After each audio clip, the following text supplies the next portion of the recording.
Construction Big Breakfast, where we give you a hearty serving of insider tips and business strategies to help fuel your day so you can thrive in the construction industry. Now, here's your host, Tip Top Tim Fitch. Hi, everyone, and welcome to the latest edition of the Construction Big Breakfast podcast. Welcome you again. And today we've got a very special guest who's based in Texas. It's Stewart Carroll of Beck Technology. And welcome, Stewart. Oh, thank you. Thank you for having me. Great to join you this morning. No, great. We're going to get into why Stewart's on and what he's all about shortly. And of course, my regular co-host this week is Ben Pritchard. Say hi, Ben. Hi, everyone. Okay, so we're filming this first day of September. It'll be Ben and my children are going back to school this week. Those dog that is that's barking in the background. Not mine. My dog. Mine. Yeah, I was going to say Ben's got just on that. Ben's got a little puppy. He's just got. I thought it's really got a grown-up bark. Anyway, so we're going to be, apart from dogs barking, we're going to be talking about estimating software and all sorts of technology stuff to do with the front end of construction. But as any of our avid listeners and viewers will know, that when we try and find interesting guests from around the world, and today we've got Stewart, who's based in Texas. And Stewart, I've got to ask you, what did you have for breakfast this morning? You're going to cringe, but porridge with just water and no sugar, no salt, just porridge. I'm about as boring as you can possibly get when it comes to breakfast. That does sound rather bland. I mean, so I actually am a swimmer, and even in my later years, so I'm up at the crack of dawn, and the very worst thing you can have before you go do a big old workout is a sweet Texas breakfast. So I've always gone back with boring old porridge, but it's served me well over the years. So it's good fuel for swimming. It's wonderful fuel for swimming. Why the water rather than the milk, though? I mean, I'm a porridge man myself, but never with water. So this is a true story. I'll make it short, but I guess like a lot of middle-aged men, I put on quite a lot of weight about, 10 years ago, and I went on a diet, and I was limiting calories, and the way that I limited calories, Monday through Friday, I'm a little OCD. I would eat porridge for breakfast, lunch, and dinner, and obviously take vitamins and things like that. But at the weekends, I would, eat normal and back to Monday, Wednesday, Friday. And believe it or not, I actually got a taste for it. And I actually really, really like porridge with water. So don't know why, I just do. So that's my go-to. Well, I suppose there's worse things to get into, isn't there, Stuart? Yeah, definitely. Particularly when you're a middle-aged man like me, Go on, Ben, what did you have today? I sort of not that much more interesting. I had cornflakes with a sort of banana and milk. Definitely milk, not water for me. Not water. Oh, well, mine today is I had a pretty heavy day for food yesterday, so I had some toast and marmalade, very thin scraping of marmalade. But anyway, no wild, exciting breakfast, but we've got an evangelist for porridge with water. So there we go. Porridge and water. You heard it here first, folks. Yeah, the podcast can only get more interesting from here. Now, just before we get into the meat and potatoes of the podcast, Stuart, I can recognise a British accent when I hear one. So you haven't always been in Texas, have you? Believe it or not, I left England when I was 18. I was a swimmer and went to the university out here. And then after I was done with graduate school, I went back to the UK for a couple of years and worked in Berkhamsted. And then the company I worked for got bought out and they moved us back to America. So I spent probably 30 plus years in the US and moved all around, been in the Midwest, the Northeast, and been in Texas the last 20 years. So I do, you'll hear it throughout the podcast. I do a weird twangy thing every once in a while. I'll throw people on the back foot. Even my mum and dad once in a while say, "Where did that come from?" So you'll hear one of those. Okay, well, good. We're looking forward to that. So some better weather. It is, even though I'm wearing a jumper, it is about 100 degrees outside at 10 o'clock in the morning. So that is something, if you want it, I can send it your way. I take your weather any day of the week. Well, we're Brits. We like talking about the weather, although it's usually not so great. Just very quick, August has been a peculiar month. The start of the month, it was 34 degrees. It was for about 8 days on the trot. Never ever happens, but it did. Yeah. And yesterday it got up to 15, which was the last day. Oh my gosh. So there's a month of contrast. Yeah. Anyway, we've talked about porridge. We've talked about the weather. Let's talk about technology.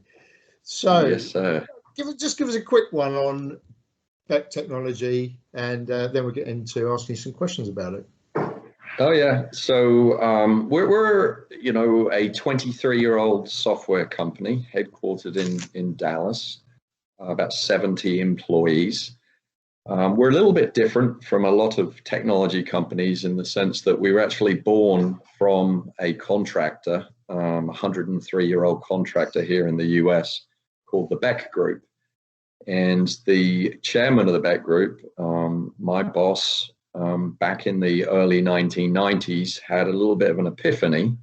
And the epiphany was that in construction, we assume an awful lot of risk late in the life of a project. And if you look at what we get paid, it's getting less and less year by year. So Peter's epiphany was, if we want to really make a difference and really build better projects with better outcomes and get paid the value that we derive, we need to get involved earlier. So Peter went on this journey of trying to integrate design and construction, and out of that he came to the realization that there are no integrated tools that enable designers to figure out what's the price of a project on day one. There are really very few tools that enable contractors to really understand what the architect is proposing. And you don't really figure it out until you get out into the construction site. So we founded Beck Tech really with the belief that by making designing, there goes the dog again, design and construction more collaborative, being able to enable the contractor and the architect to sit together and use technology as a way of having a conversation about what's in the architect's head, we could get better pricing, better schedules, better quality, and ultimately that would lead to better project outcomes. So we've been selling commercial software since 2006. We service a lot of the biggest companies in the US, design and construction companies. So that's really what we do and where we've been. And focused on that front end pre-construction phase, or does it carry on? Yeah, so we're very much a pre-construction oriented company. We're very much of the belief that the biggest opportunity is to make changes when you haven't really put a ton of time and effort into documenting the project. So we are a pre-construction company. However, if you look at what really happens, at least in the US, and this may be globally, you know nothing about a project on day one. You know as much as you're ever going to know about a project at the end of construction. But we don't use that data throughout the life of the project the next go around. So we refer to that as the pre-construction data lifecycle. So everything that we have focused on is in pre-con, but we're capturing data throughout the life of the project with the intention of being able to use that to make better, more informed decisions in pre-construction. Cool. I mean, one of my favorite sayings is that as an industry, we're data rich and knowledge poor. Yes. So we're generally sort of very good at measuring, but we don't often know why we're measuring it, and we certainly then don't particularly do much with that measurement. So you take the outturn costs and the like maintenance costs, life cycle costs, and you bring that in to make more informed decisions early days. Is that what you're saying? Yeah, that less today about operational costs. A lot of our customers are, builders, contractors. So our focus has been how do we enable them to make better pricing, quality, safety, the things that contractors today are concerned with. But big picture, I agree 100% with what you were saying. I can't imagine an industry that creates more data, but we do absolutely nothing with it. So I sort of liken where we're at today. It was funny, when I started in this industry 30 years ago, I thought this was, easy and it would take off in 5 years time. I'd be looking for something else to do. And 30 years later, we're still tip of the iceberg. But I genuinely think life cycle data is definitely part of where we're heading. It's not what we've got today, but it's definitely where we're heading. What do you think the barriers are? Why? Because there's no reason really, is there, for us not to be there already? Yeah. Most cases. Again, a lot of my working career is in the US, so that's where my perspective comes from. But if you sort of go back to, historical, the 50s, 60s in the US, there's a lot of references to the master builder. The master builder is the designer, the engineer, the subcontractor, the builder, all in one. And I think as an industry in the 70s, we started to go away from that model where the architect was in a silo, the engineer was in a silo, the contractor was in a silo, the subcontractor was in a silo. Obviously, the US is a very litigious society and they put contracts in place and there's threats around lawsuits. I also think if you look at technology sort of CAD, it was wonderful in terms of production for the architect, but it drove more and more to I'm legally responsible for this and you're legally responsible for that. So I agree conceptually there are no real barriers, but in reality the barriers are mindset, process, legal contracts, risk and reward. I think what's starting to happen in the US is that a lot of companies are starting to see the value of pulling down those barriers between the disciplines and starting to bring more design and engineering and construction together with the belief that we can commit earlier in the life of a project on a guaranteed level of quality, a set level of specification, at a set price, at a set construction schedule, and by doing that they benefit financially. So I think there are barriers, but I think they're being pulled down, and then I think technology becomes the catalyst to help accelerate that. So I am very excited about what I'm seeing today compared to 30 years ago, where I don't think it's just a technology problem. I think it's a societal problem, it's a legal problem, and it's a change management problem. But I think we're starting to see all of those barriers come down. So hopefully that makes sense. No, it makes perfect sense to me. I mean, the construction sector, in fact, the word I'm starting to use now is ecosystem. Yes. Yeah, the technology's got a part to play, but there's all those other facets that need working on as well. And of course. Oh, agreed. Ben and I.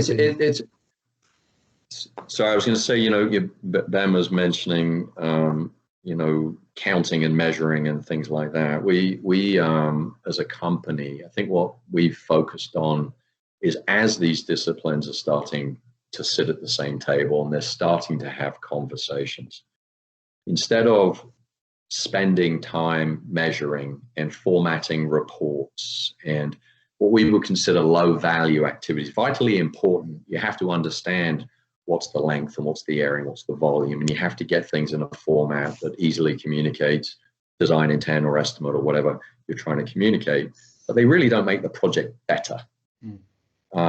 So one of the things that we've really tried focusing on the last several years is to capture the data and then start serving that data up in ways that enable teams of people, cross-disciplinary teams within that ecosystem, to look at using the time that they would have been doing on those low value activities to making better project decisions.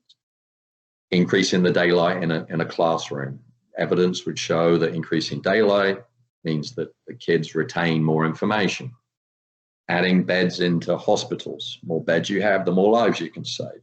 So hopefully making the time that the teams have focused on making the project better rather than just counting, measuring, and estimating. So that's really why I get so excited. Yeah, I think there's a real misconception that through sort of standardization that you sort of lose an ability to make the building sort of look different, look better, and things like this. But if you're starting at not a blank sheet of paper, then you're right. People can really focus on the value add. How can I make these things better? How can I better sort of understand what the end user wants and build this into what I've got, rather than sort of starting from scratch and working up from there. There really is no need for us as an industry, especially with modular and other types of modern methods of construction that allow you to componentize and create these systems that are well understood. We should really be focusing on making better places. Yeah, agreed. I mean, you look around us, and it doesn't take a rocket scientist to figure out as you drive down the street, what was the purpose of the building. And in most cases, going back to the 70s and 80s, it was all about form. And when you listen to owners, not all owners, but 80 to 90% of owners, they want the best functioning facility. And there are certain elements that they want, the best looking entrance. They want their brand. But to your point, why start from scratch on the HVAC systems? They need to serve a purpose.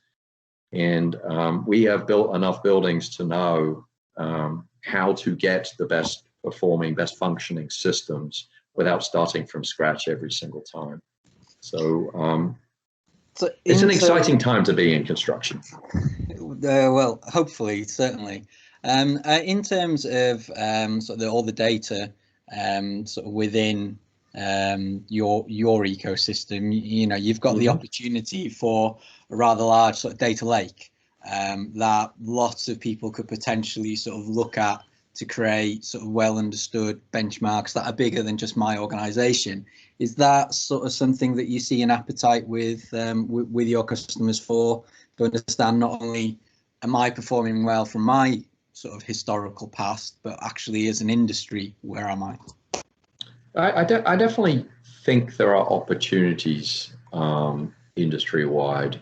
Where we have focused in the US, right or wrong, has been collecting data on a individual company basis. We do have the right to aggregate data and look across the industry. To date, what we have really focused on has been enabling customers to set up the way that they want to classify their data, the metrics that are important to them, capture that, and then provide them tools that are built into the workflow for doing, hey, I want to benchmark this against the past 5 projects of a similar type.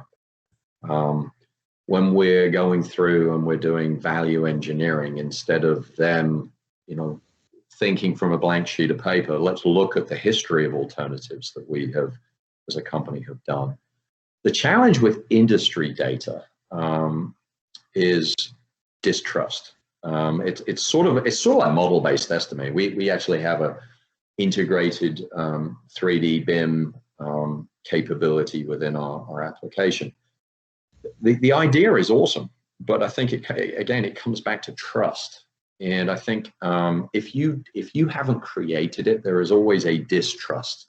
In the US, there's several industry-wide data sources. RS Means is the one that a lot of people are familiar with. Most of our customers want to benchmark against it, but they don't trust it. And all they want to make sure is they're kind of in the ballpark. So I think there are some other challenges to solve before you start serving the data up across the industry. Well, I would challenge you slightly, and you Sure. know, Tim, see what you think. I'm not sure whether it's a lack of trust or more fear and apprehension, because that's the only place they can compete. So if you take away that ability to compete on price, most of the industry's buggered. Yeah, I mean, fair point. It's sort of funny when there's several things we do for our customers. One of the things we do at the implementation phase with our product is set them up with a database. And it's amazing how many of them talk about their secret sauce being their unit prices.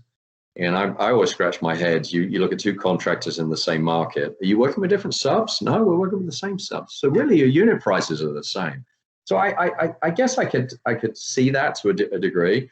I think the challenge that I've seen though is if I don't know what goes into it, I inherently distrust it. When I inherently distrust it, I'm not going to use it. I'm not going to try and learn why it is what it is. I'm just going to distrust it. So I guess my point would be, even if it is that their value proposition isn't high enough, I still think there's distrust of data that you inherit as opposed to data that you create. I think where we have started, maybe we're taking the easy path, is let's capture the data that you do trust, that you put out in front of your customers, and let's use it to enable you to make better decisions. I think there's plenty of problems to solve, and I'm not all about boiling the ocean on day one, but I do think you've got to start somewhere, and that's really where we've chosen to start. Tim, I thought you were looking rather pensive. Frozen and disappeared, so I'm not sure how much of that. So I lost about 30 seconds because I had a data interruption. Anyway, I'm back, and I heard most of that. I'm intrigued really about, just explain how you capture through the delivery phase of a project the cost data, the actual cost data, and presumably time data that goes with that. So as I mentioned, we're focused on pre-construction. We have an integrated pre-construction toolkit. So not another big beef of mine is an industry where we're deliverable centric. We keep the estimates, but we lose all the data that went into building the estimate, or we don't use it. So one of the things in our solution is we have a simple versioning capability. So at every major milestone or any milestone in between, you have a simple way, in essence, of saying version. And it will version the quantity takeoff, the model, it'll any of the documents that you used, the estimate, the production rates, the unit prices, all of that gets stored within a SQL database. And then on the back end, that SQL database, we have tools, Power BI, Excel, we have some custom tools that enable our customers to leverage that data. So that's pre-con. At the end of pre-construction, we have some integrations with some construction project management partners. You probably know the two, Autodesk and Procore. With those two, we have the ability of pushing the outputs from our pre-con tool into their tools as the starting points for their budget, along with the starting quantities. Throughout the buyout, they're tracking the changes to those quantities, the changes to the costs. And at the end of the project, we have a method of bringing back final construction quantities, final construction costs, and we bring it back in as an estimate. And then we store that in our database so that we have final production rates, final whatever you have been tracking in the field. We have that information. Obviously, if you're not tracking productivity rates, we don't have those from the construction side. But we are bringing whatever data you do have back into our system, so you have every major milestone, including buyout. And how do you? When I was working client side before I joined Invennt, we had lots of. A lot of it was, spreadsheet based. I'll be honest. We're looking back 5-10 years. Excel is everyone's best and worst friend. generally. And we had lots of opportunity to collect data, and maybe it goes back to your trusting again, but people just, it was an extra thing to do, so nobody did it. Yeah. It is sort of your technology and software well embedded enough that it can, and have you got any data that shows that using the information saves time, increases win rates, the tender cost and output cost is more accurate, those type of things? Yeah, we do. So in terms of the workflow, I liken our strategy really to, it's almost like a Trojan horse strategy. If you look at the industry again in the US, a lot of big contractors still utilize Excel, and they'll use anything from 6 to a dozen different tools that in themselves are best in breed. However, they don't integrate. So the data, you get it from takeoff to estimating, it's copy paste, or it's re-enter data, key in data. So our Trojan horse, so to speak, was to create this integrated pre-construction toolkit where you can do conceptual estimating, detailed estimating, you can do 2D takeoff, 3D takeoff, you can benchmark, you can bid level. So at the end of the pre-construction phase, when you're picking your subs, you can compare one sub number against another sub's number to get the final price as you're tendering the project. So the first part was to get it all integrated so that people are using the platform. And then we have a little button, it's in the top left-hand corner, called version. And at every major milestone, our customers will version the estimate. And by doing that, you in essence are saying, take everything that I've done, it's not an extra activity, it's just marking in time. I'm at the end of schematic design, end of design development, end of construction documents. So it's not an extra step, it's making it easy for people to use. And then we have tools on the back end that enable you to leverage that data. So part of it, I think, is really giving them an easy way to do it, but then showing them the value of doing it. We do have customers that have been able to demonstrate. It's less about accuracy, because I think the thing that I hear from my customers, you're guaranteed to be wrong. You're working off of incomplete information. It's degrees of wrong. So I think the thing that we have anecdotally is it's more predictable.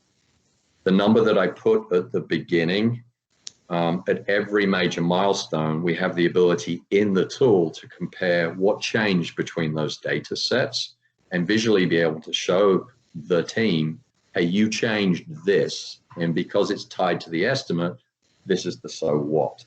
So it's less about it's cheaper or it's faster, but it is 100% anecdotally more predictable. We see less variation from initial concept through buyout.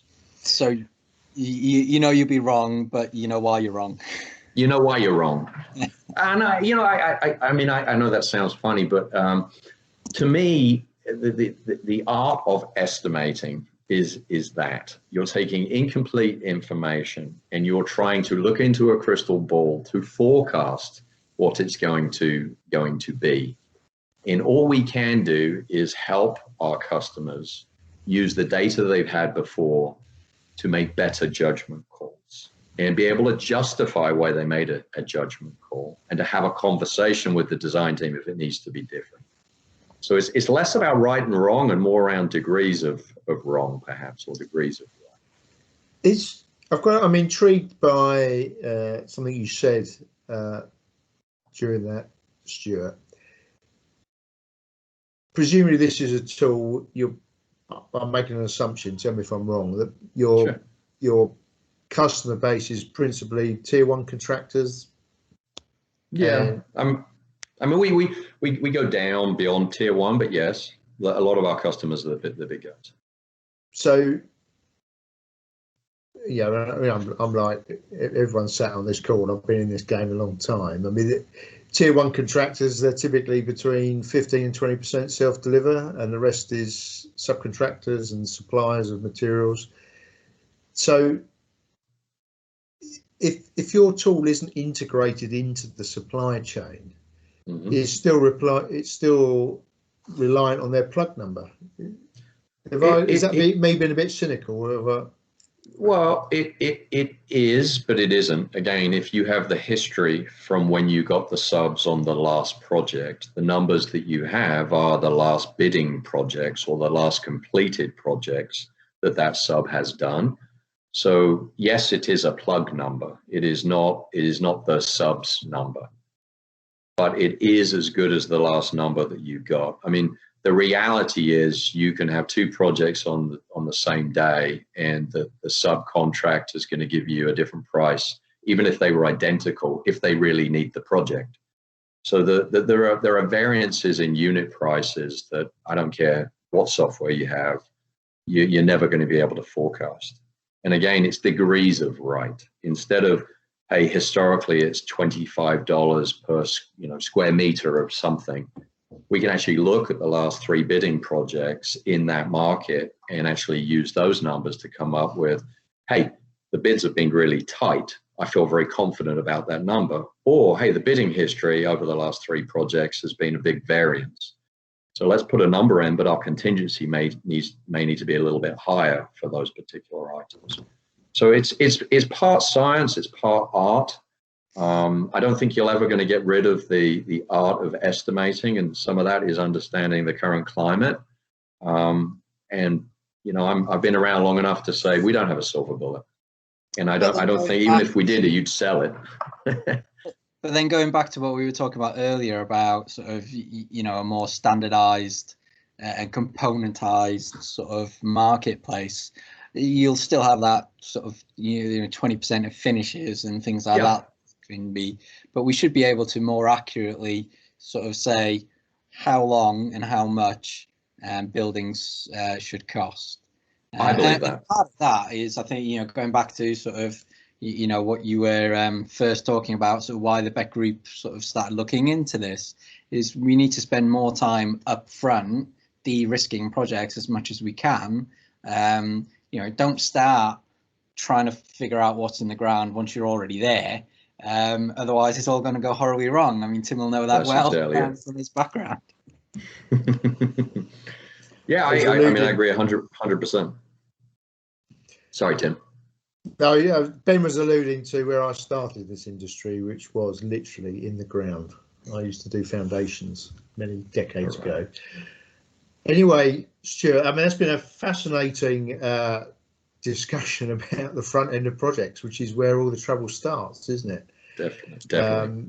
We're big advocates of putting extra resources, brain power, and creativity into the front end of projects.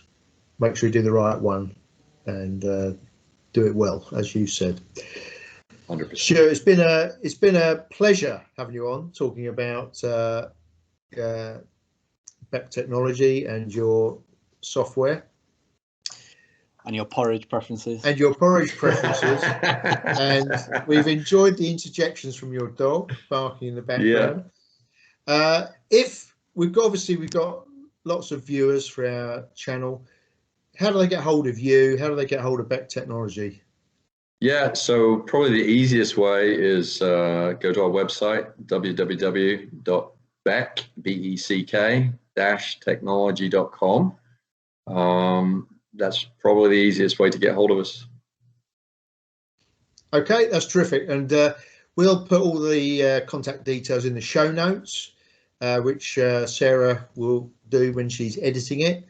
And really, to our viewers, thanks very much again, Stewart. Thanks. You're welcome. Ben's asking all the difficult questions today. He's passionate about this stuff.